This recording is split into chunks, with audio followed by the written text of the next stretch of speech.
Hey guys, how's it going?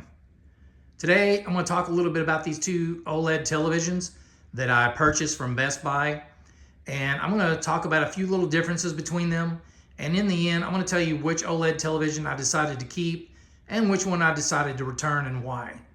Now both of these televisions are 77-inch screen size. The one on the right is the one I purchased first, and it's the Samsung S90C with the QD OLED panel. And I purchased it during the 4th of July sales they had going on at Best Buy for $1,900. And then the one on the left is the LG C3 that I purchased a month later, and I'll get to the reason why I did that in just a minute. Now, the first thing I'm gonna point out is the reflection differences. If you'll notice the LG C3 on the left, you'll notice, both these TVs are off, and the LG C3, the screen is jet black, but the reflection from the glass on the front of it it's like a mirror. I mean, you can see how sharp and defined my silhouette is in it. You can see the shades and the light, the definition between the shades behind me. You can see the picture hanging on the wall, right there. You can almost read it. And then when you look over at the Samsung, you can see how much duller it is. It handles the reflections a lot better on the Samsung. You can barely make out that there's a picture on the wall. My silhouette is there, but it's really muffled. And again, it handles the reflections really well. And if you'll also notice how white and clean the reflection on the LG C3 is on the left, whereas the Samsung on the right has this kind of a rose-colored pinkish tint to it. I'm not sure what color you call it. It just looks rose-colored to me, and it really dulls the reflection. Now, I don't have any lighting on right now. I just have the sliding glass behind me right here. And although there's light coming in, it's not like shining directly in onto the televisions, but there is plenty of light coming in through there. But for the most part, the room is pretty dim, okay? So, yeah, the Samsung handles the reflections a lot better. And if you'll notice around my neck, you see that blue, if you see my silhouette, see that kind of a blue aura, that blue tinge on my neck? Whereas in the Samsung, you can barely even make out my silhouette. Now I'm going to turn on the ceiling fan light, and I'm also going to turn on these recessed lights, and I'm going to show you another big difference, okay? I'm going to sit down on the couch right here. There. Now if you look at the LG C3 on the left, look at the ceiling lights, see the recessed lighting, see the blue, the tinging and aura around those white lights, okay? And you see the ceiling fan in the middle, and you see it has that little purple aura kind of around all the lights right there. Whereas you look on the Samsung, you can see the lights and you can make them out, but there's no colors, there's no aura, there's just a little bit of white kind of splintering off from them. But yeah, the LG just it's like a mirror, and it has this weird reflective coating that turns these lights into, like I said, you can see the blue tinge and the purple tinge.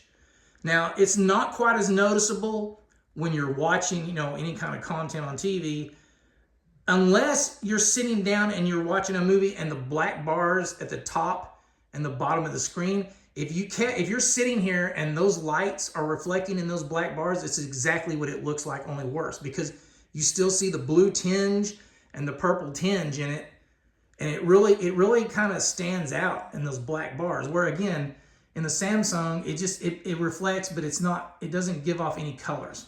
So that's one of the first things I wanted to point out. The Samsung does do a better job at reflection handling, okay? So for those of you out there who are interested in these TVs, I just wanted to point that out. Now, getting to the fact that a lot of people say that the Samsungs have raised blacks, and what that means is during the, when there's light in the room, that the blacks aren't quite as black. Yeah, if the light hits the screen just right, if there's enough light in the room, you will kind of notice it. I mean, it's still pretty black. Most times, I really honestly can't tell any difference between it and the LG, especially at night or in a dark room with no light coming in. There's absolutely no difference. I think the Samsung is just as black as the LG in the black areas. And again, even like right now, if I was watching something, I can hardly even tell the difference. Some may be more sensitive to it, but it doesn't really bother me too much at all. I'd still say this Samsung is pretty black for an OLED television. Now getting to the stands, the Samsung has this stand right here. Now this is a metal plate right here, but it just kind of pushes and snaps onto these two legs. Now there's these two little legs. They're like L-shaped shelf brackets. Okay, there's one on each side, and this metal plate just kind of snaps onto the metal plate. You know, I think it just kind of gives it a little support between these two legs so they don't spread apart from each other. It's not a real sturdy looking stand. Those legs are made of plastic. They're entirely made of plastic, although underneath them they have a little metal strip that runs underneath them. Whereas on the LG C3, this stand it's fairly heavy. It's all metal right here on top. Now underneath it, it's covering a plastic base, but it's metal all the way across, okay?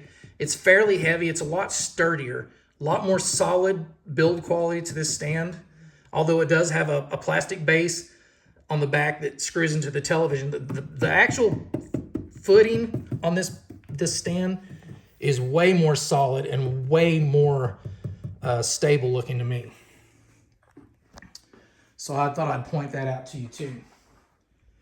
Now, as far as the overall build quality, when I first received these TVs, I kind of looked them over real well.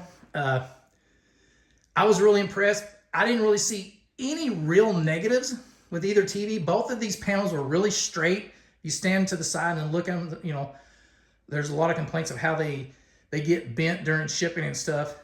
And yeah, both of these screens are really straight. I didn't notice any warping or bending in the screens. I put the screens on white and gray screens and stuff. I didn't see any dead pixels, okay, in either screen on the LG or the Samsung. The screen uniformity on both televisions is pretty good. I would say that it's a little bit better, or at least it looks better on the Samsung, mainly because it's so bright, okay? I think it just makes the colors, you know, when you have a solid colored screen, it just makes it more vivid, just makes it stand out a little more, so it makes it look better. But again, I didn't really notice any banding or blotchiness or anything on the LG C3 either. So again, the build quality, it looked pretty good to me. I will point out, if you'll notice, on the Samsung down here on the bottom edge, you have these little protrusions along the bottom. I don't know exactly what all these are, but you got this little white thing sticking off the bottom. You got the little Samsung logo, kind of out of focus, kind of hangs below the edge of the TV. If you go across here, then you got the little sensor that hangs below the edge of the TV. And again, on this corner, you got another little white piece that kind of hangs down below the edge of the TV. Whereas on the LG, the only thing that really sticks down is the sensor. That's the only thing that hangs down below the edge of the screen right there. So it's a little cleaner around the edges of the screen on the LG C3.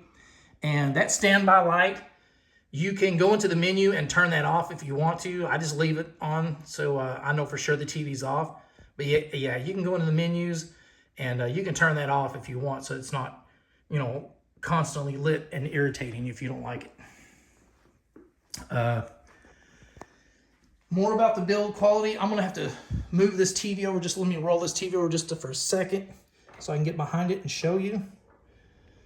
Can't move it too much. Turn this light on. On the LG C3, I don't know if you can see right here, there's your HDMI inputs.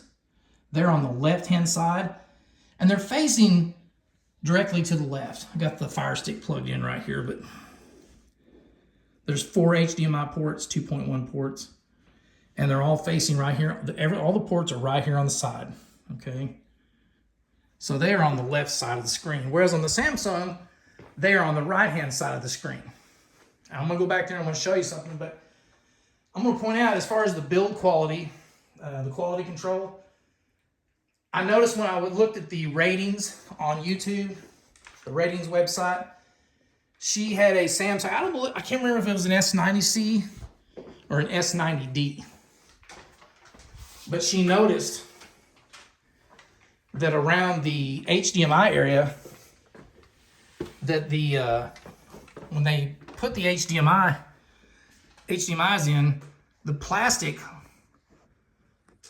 right here was folded under. They'd put the panel on and the plastic cover right here was popped out, and they had to loosen the panel up, pull it out, and readjust it. I did notice on this one, I don't know if you can see it or not, if I can find it or not, but there are some little, yeah, right here. If you can see that, there's not much light. There's some little plastic shavings hanging out of here. You see that? It's kind of hard to see. There's not much light back here. There's a couple of plastic shavings, and there's another one right here. See it? Just kind of hang. Oop, it broke off. See right there? Just little plastic shavings that were kind of hanging out.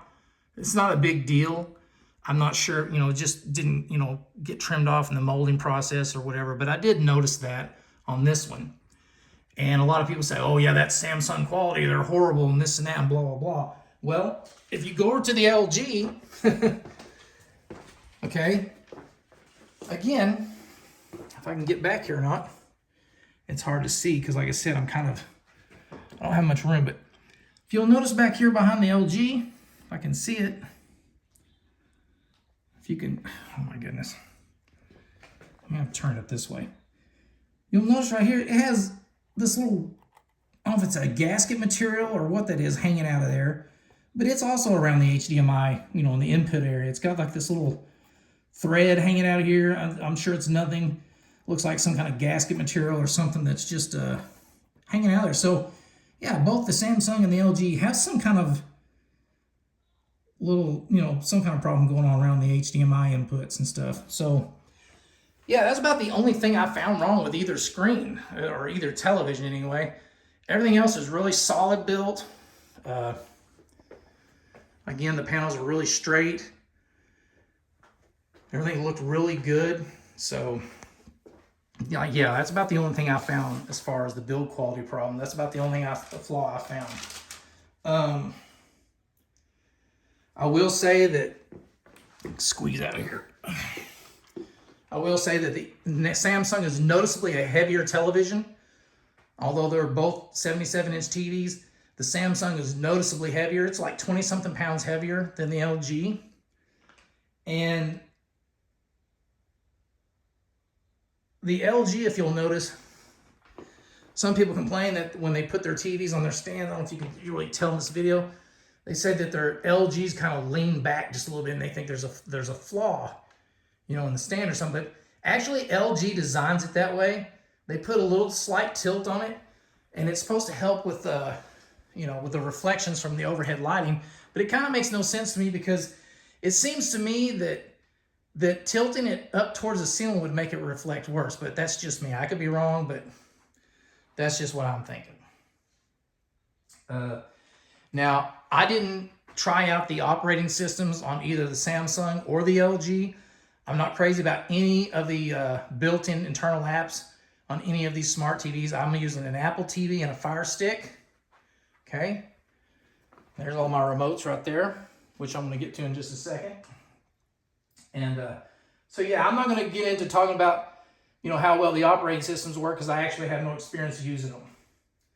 Now, I will say that the speakers on the LG sound better to me. Okay. It's just louder sounding. The Samsung, they're okay, but I will point out that when you turn on the TV and you're turning up the volume, it goes from 0 to 100, okay? And you'll have to get up to around 20 before you ever get it to a decent sound where you can hear it. And it turns up very slowly. Like you could jump from 20 to 45, you'll barely notice much volume increase. You would have to crank it all the way up to 100 to get it, you know, where you can actually kind of hear it pretty good. Whereas the LG, when you press on the volume, when you click it, each time you click it, it noticeably gets louder. You get up to 10, 15, and it's already as loud as the Samsung after you cranked it all the way up. So I do believe the LG has better speakers. I know most people are going to be using a sound bar or something like that, and I highly recommend a sound bar or a sound system of some sort. But yeah, I just thought I'd point that out as well. Now, I do want to point out one thing. I watched this Samsung for about a month and a half, okay? And I did notice something weird yesterday when I had the Fire Stick hooked up to the Samsung, okay? I started noticing this little static popping noise, just every like 8 to 10 seconds, just a real, it kind of sounded like a little bug zappers when a little bug kind of goes into a bug zapper, a little psst noise. Not real loud, but just enough to notice it. So when I got behind it, I noticed it was coming from the left-hand bottom corner of the screen from the back. And when I muted it, the sound went away, okay? And when I unmuted it, the sound came back. Now, if I turned the volume all the way down, but I left it unmuted, it would still make the sound. So it makes me think that it had something to do with the speaker. So I unplugged it and rebooted the TV and the Fire Stick, and the sound went away. But the next day it came back, and it would go away every once in a while and then come back. So I switched out the Apple TV and the Fire Stick, and the sound has completely gone away. It's never come back. And it didn't start doing it on the LG, you know, when I switched the Fire Stick to the LG. So it didn't switch. So since then, I haven't heard it. So I'm not sure exactly what it was, but I think it had something to do with the speaker on the Samsung. But again, ever since I put the Apple TV on the Samsung, it hasn't made that noise since. So I just wanted to point that out as well. I'm not sure. It's kind of a weird little thing. Now, the brightness. The Samsung is definitely a brighter TV, okay? It can be made brighter.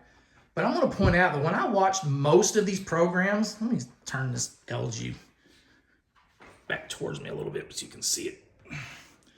I noticed that when I watched these programs, most of them, when I had the Fire Stick on the Samsung television and when I had the Apple TV on the LG, the LG seemed dimmer. I mean, the shows looked almost identical. I kept both of these TVs in the filmmaker picture mode because, you know, I didn't tweak them or mess with any of the settings or anything. I just, you know, most filmmaker modes on these TVs are, it's kind of a standardized setting, and they're going to be very similar. And when I watched most every program on these TVs, they looked identical. I mean, honestly, the pictures were identical. But the LG seemed a little dimmer, like when the characters are standing in a room, the pictures were identical, and actually the colors were a little punchier on the LG than they were the Samsung, which I was surprised because the QD OLEDs are, they're supposed to have really punchy, vibrant colors, but the LG actually had a little bit punchier colors. But yeah, I did notice that the LG was had overall image dimness compared to the Samsung. I watched a lot of different movies. When I watched Top Gun, they were basically identical, except, again, there was just a little dimness to the screen when I watched it on the LG. But here's the weird thing. I decided I would take the Apple TV and put it on the LG and switch the Fire Stick to the Samsung. And when I did that, they both got bright. Or actually, I got that reversed. When I put the Fire Stick on the when I put the Fire Stick on the LG, it got brighter, and when I put the Apple back on the Samsung, it was actually dimmer than the LG. So I'm not sure what's going on there. I don't believe it's a TV problem. I believe it's something to do between the streaming devices. You know, there for a while I thought, man, this LG is really dim, and I was all set to retire. So it's just too dim. It's just, no matter how much I tweak the settings and stuff, I just couldn't get it to get bright enough to be, comfortable to watch as much as the Samsung. It just really stood out. But the moment I put that Apple TV back on the Samsung, okay, and I put the Fire Stick back on the LG, the LG just brightened up. I'm not really sure what the deal is there.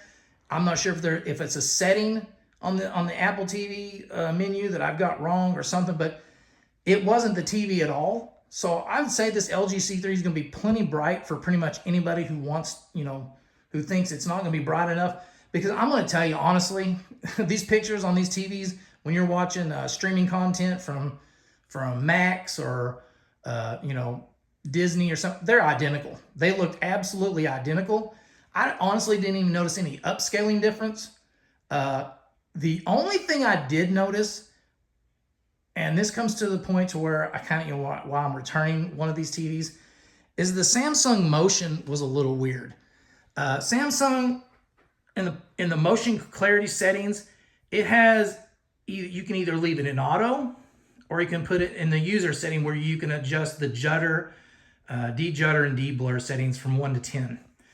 And I mess with those settings over and over and over. And no matter how I set them, okay, I just couldn't ever get enough of the motion blur out of it that it just looked comfortable to watch. I mean, it wasn't horrible, but it's noticeable. Now, again, I noticed the same kind of blur on the LG, okay? But the LG has like 5 or 6 preset motion clarity settings. It has like cinematic motion, natural motion, smooth motion, and then it also has a user setting where you can adjust the judder and de-judder yourself from 1 to 10. And when I put it on natural or smooth, it just smoothed it up a lot more. Now, again, when I watched most of these movies, I watched Alien, I watched Star Wars, the original Star Wars movies. I even watched the original Star Trek series. Again, the pictures were identical. Honestly, I couldn't tell any difference in them. And the motion was pretty close most of the time. But I do think the LG has a slightly better bit of motion. I think you can adjust it more. I think when you adjust it, it actually affects the motion more than the Samsung settings do, okay? So in the movies, it didn't really matter as much, but here's the reason I decided I'm gonna return the Samsung. And the main reason is, the other day I was watching sports on YouTube. I've been watching movies over and over. I never thought to compare the sports, okay? Well, when I compared the sports, the motion really stood out that no matter how much I tweaked the settings, the clarity settings on the Samsung, it always had this weird kind of, I don't know, you could see some artifacts around the people when they were moving. It never looked really clean when they were running or, juking and moving really fast. Whereas on the LG, when I stuck it in like smooth or natural or something like that, it didn't look too bad. And we watch a lot of sports, and I don't know why I waited so long to even, check the sports. I just watched the movies because I think I was more worried about the brightness and the colors. But yeah, the LG, to me, just edges out the Samsung for motion, okay? Motion smoothness and clarity over the Samsung. I really liked the Samsung. I really wanted to keep it. Another thing I'd kind of like to point out, it's kind of weird. It may just be an illusion to me. I don't know, but the LG on the left has more of a widescreen look to it. Okay, whereas when you look at the Samsung on the right, it's a widescreen, but it almost looks like the TV is a little less long and a little taller, whereas the LG looks a little more rectangular, okay? And you'll notice it. I noticed when I paused some movies on some scenes, that you could actually measure the images. I noticed that on the LG, you get just a little bit more picture from left to right on the LG C3 than you do on the Samsung, okay? Like on the edge of the screen, like something in a movie, I would notice a door edge. You just see the very edge of a door on the right-hand edge of the screen. But on the Samsung. But when you looked at the same image on the LG, you could see into the door opening. It would go past. Okay, so I actually think the LG C3 has more of a little bit of a widescreen picture, whereas the Samsung, it's kind of more comfortable to watch if you like more of a rectangular shape. I don't really know how to explain it. My eyes are kind of drawn to the Samsung. It almost makes it look like the image is slightly larger on the Samsung, although I know it's not. But I know for a fact that the LG seems to stretch the picture left and right. It can give you just a little more of a picture. And it's really strange, but I thought I'd point that out as well. Now, Samsung, I did not use the built-in internal apps on either of these TVs.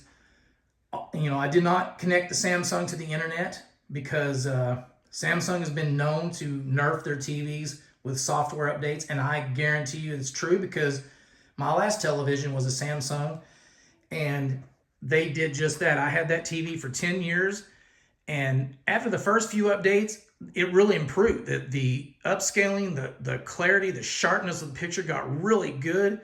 And then the next update, I could just tell right away that the picture looks softer, that the upscaling on shows that I'd watched over and over and over again, I could tell right away the picture looked softer, people's faces were softer, the motion got a little worse, and every update after that, it never improved. It just either got worse or stayed the same, and I was really upset about that. So I never connected to this Samsung to the internet. Now, the LG C3, I read a lot about it, in the reviews, and I never really saw anybody complaining about LG updates really ruining their picture quality. Sometimes they would fix some bugs and introduce other ones, but I decided I'd go ahead and update this C3. And I want to say, when I connected it to the internet, I had a real hard time getting it to connect. It took me almost 10 or 11 tries. It detected the router, but it just never would connect. And what I had to do was, when I had to go into the menu, when I turned the Wi-Fi off and then turned it back on and then reconnected, it connected right away. So I don't know if it was some kind of a glitch, but that's what worked for me. If you're having that problem and it keeps buffering and showing that it's trying to connect and it won't connect, try going into your menu and turning off the Wi-Fi and then turning it back on and see if that fixes it. And then when I was doing the update, okay, when I got this LG C3, my original firmware that was listed on there was 3.30.76. And after the update, it was 3.33.25. And during that update, it got stuck at about 47%. It downloaded about 47% of the update, and it just got stuck. So I had to go back and re-update it, and then after it updates, you turn the television off and turn it back on, and yeah, then it enters the firmware update to the television. And did I notice a difference? Actually, I did notice a difference. Not so much just watching the TV or anything, but when I went back into my settings, I noticed in my menus, when I went to my picture modes, such as filmmaker and standard and all that stuff, the gamma adjustments were grayed out. Before, I could go into my gamma settings and not only change it from like 2.2 to 2.4 or 1886 or whatever they are, it also allowed you to adjust the gamma like up 20 points or down 20 points. Well, after that update, the gamma settings were gone. I could change the different gamma gamma setting, main settings, but I couldn't go in there and fine tune it. So I'm not sure why they did that, but I did notice that. So it kind of upset me. I wish I hadn't updated it. Too late now, but yeah, so you may not want to update your television until you know for sure what exactly is going to happen after that update. So I wanted to point that out to you. Now, as far as the remotes go, let's go over to these remotes. Now, this is the LG C3 remote. This is the LG remote they've had forever. The little wand remote puts a little icon on your screen. You can move it around, click on it, kind of like a Nintendo Wii. A lot of people don't like this remote. Some people love it. I wasn't crazy about it at first, okay? It fits your hand really well. It clicks really good. I don't like this little roller in the middle. I wish it's just a solid button that you click. It has a little roller here, but I just use the directional pad. But again, it's comfortable to hold. It's not too bad, okay?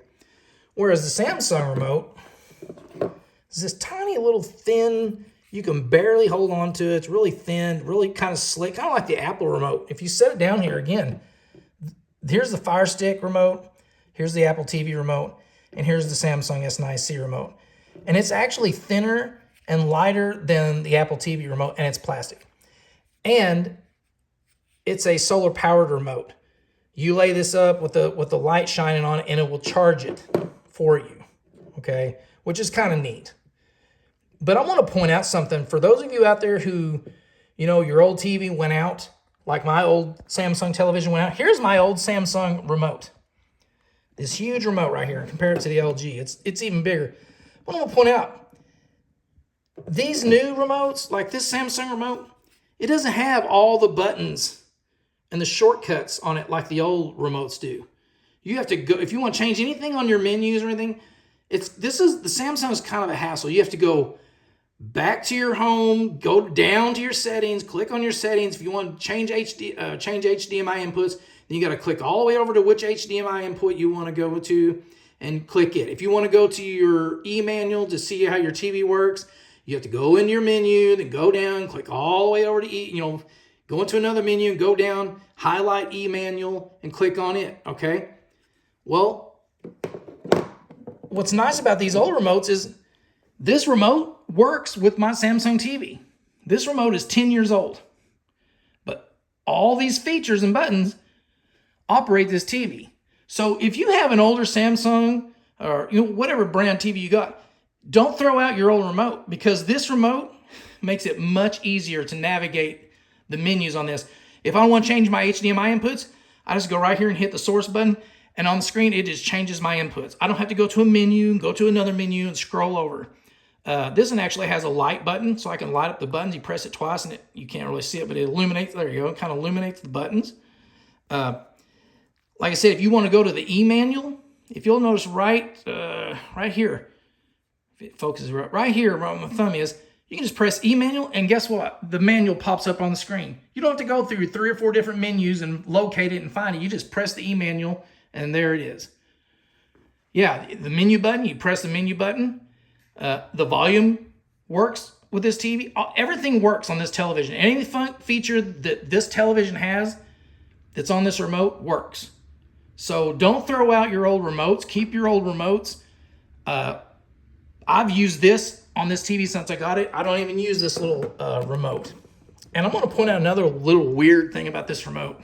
When I first got it, I thought there was something wrong with it, but I'm going to point out to you, in case you don't know and you get one of these, you think there's something wrong with your remote. You'll see these arrows, the up and down arrows right here, and you see the plus and the minus.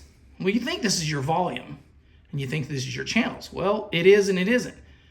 When I would depress this end of these little buttons, they're real thin little buttons, hard to press anyway. When you press this down on this button, it just mutes the screen. It just mutes your TV. And I kept going back and forth trying to get the volume to go up and down. Well, what it is when you press down, it's actually mute.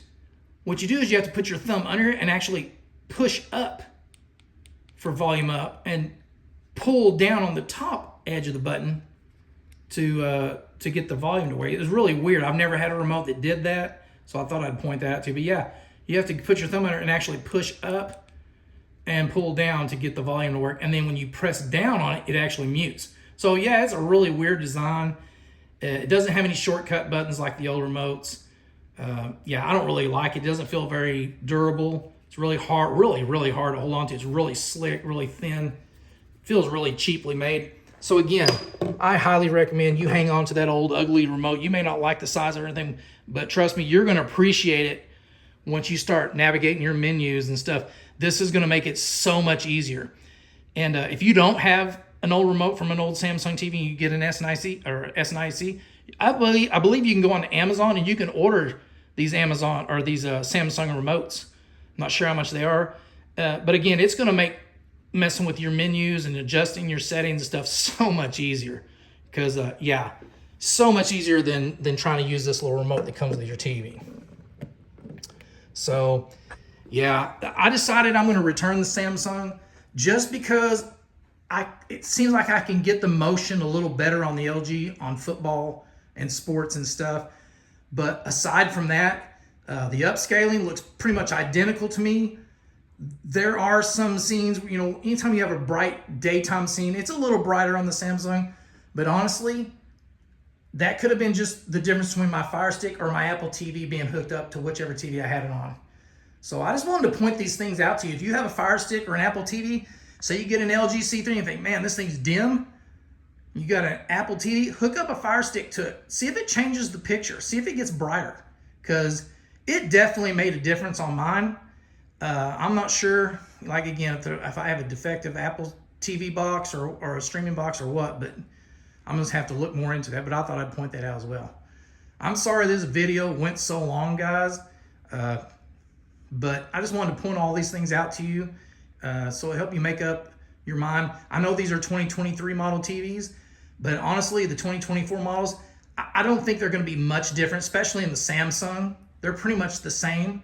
So I believe the reflective coatings on the screens are going to be about the same.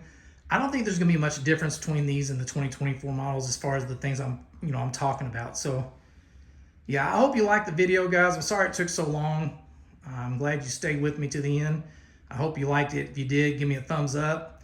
Appreciate it. Better yet, subscribe to the channel. Doesn't cost you anything. It's going to notify you of any videos I have in the future and draw your attention back to the channel. And you can come back and see if it's anything you want to learn anything about. So again, guys, appreciate you taking the time to watch my video, and I hope you have a great day. Thanks.